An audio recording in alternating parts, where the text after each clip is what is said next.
These people had one thing in common. The United States became under attack. He went down to the Army Air Force recruiting station, volunteered, and they turned him down because he had hay fever. So he went over to the Navy and again volunteered, and they took him.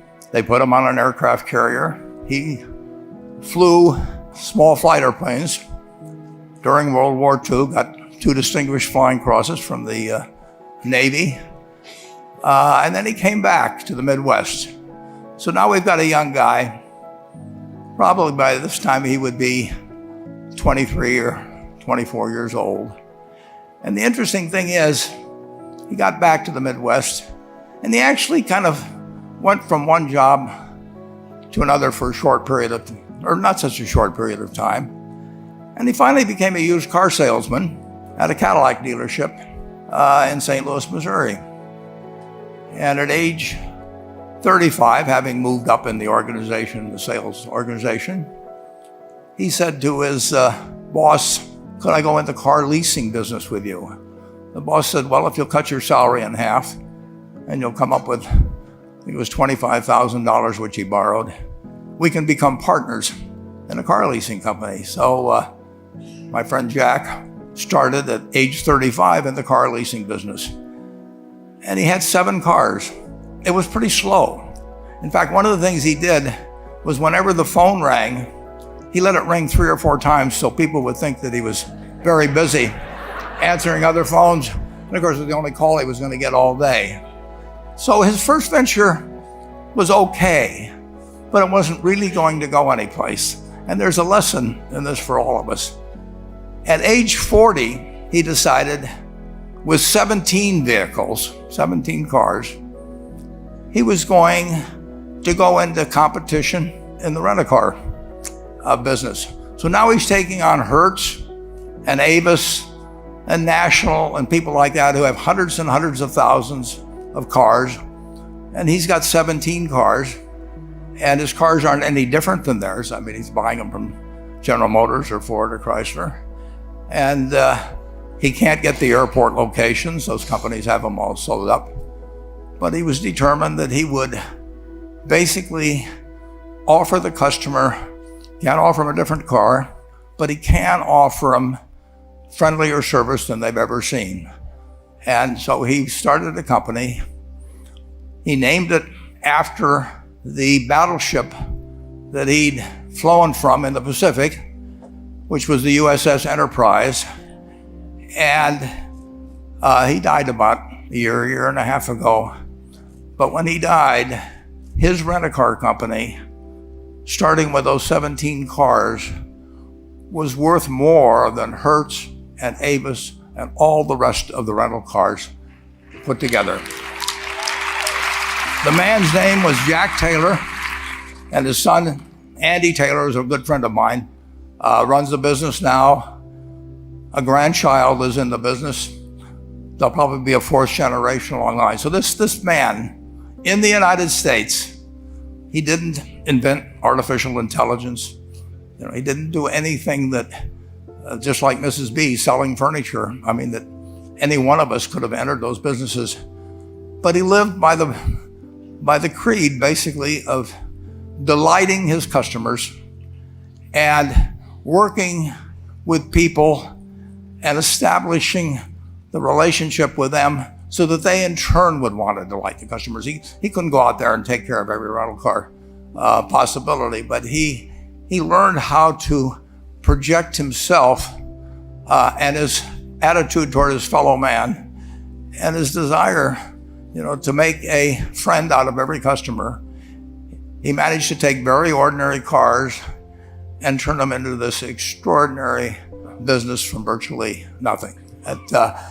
And it illustrates several points. One is, you don't necessarily get it right exactly right the first time. I mean, the car leasing business, basically you were competing on the cost of money to finance cars. And it's very hard to delight a customer when you just give them the car and tell them to send you a monthly check for 5 years and you'll be back at that time. So his talents were being wasted basically in that business.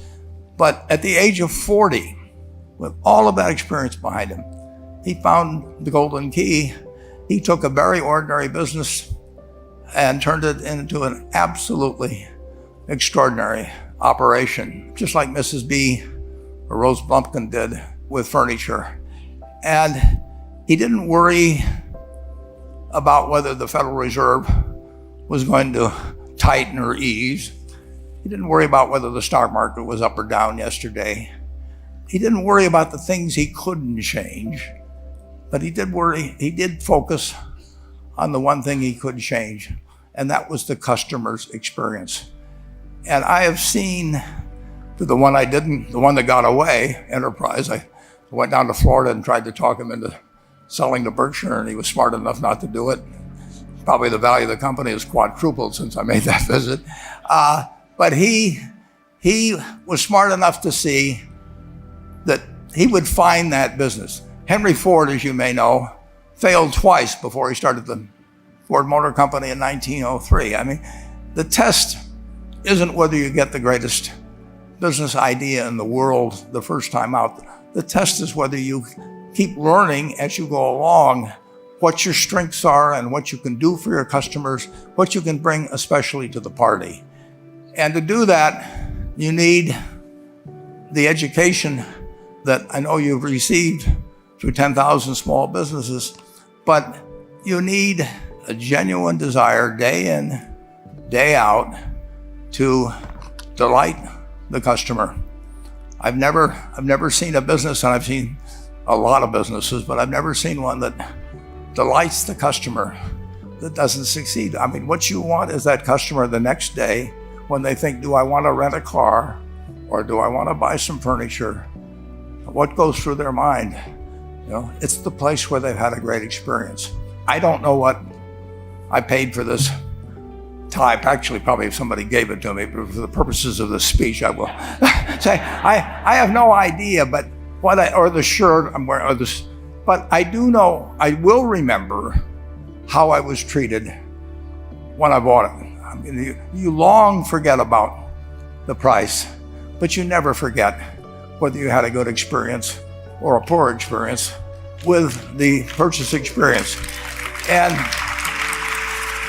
you'll have a hard time finding a person that's had a wonderful experience, a delighted experience in purchasing anything that isn't going to come back. And similarly, if the memory is of rudeness, indifference, whatever it may be, they're never going to come back. And as a small business owner, and as you grow, you have to not only be able to project that interest in people's well-being, in delighting them yourself, but you have to do it through other people. And you won't be able to do it through people who themselves do not feel they're being fairly treated, that their views aren't appropriately considered. So you really do have to learn to multiply yourself through other people. And I advise the young people to come to Omaha. We have a number of classes. The key is to, certainly in terms of your personal life, the most important decision you'll make is the spouse that most of you will likely have.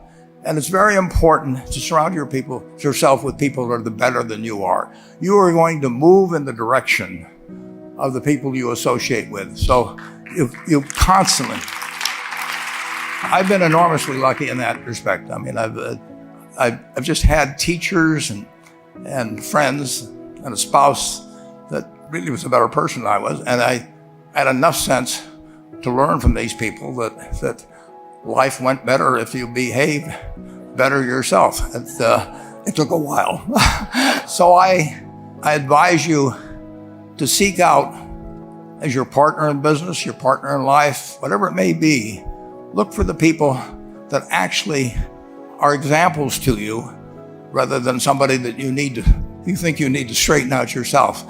And simple rules like that, delighting customers, working through other people, associating with people that will cause you to move in a better path than you might otherwise have, they will take you so far in life that it's hard to believe. I mean, They took Rose Blumpkin without being able to speak a word of English, couldn't read or write, and they took her to what is now a $1.5 billion business. And incidentally, there's been no money put in it since the $2,500.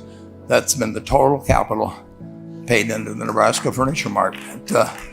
And I think if you looked at Enterprise, I don't know their books the same way, but my guess is that very little equity capital has been added to Enterprise over the years. The business built on itself. So I want to tell you, I admire this group enormously. When I met Dr. Mello's class on September 22nd, 8 years ago, I was thrilled. And I admire people that are doing what you have done.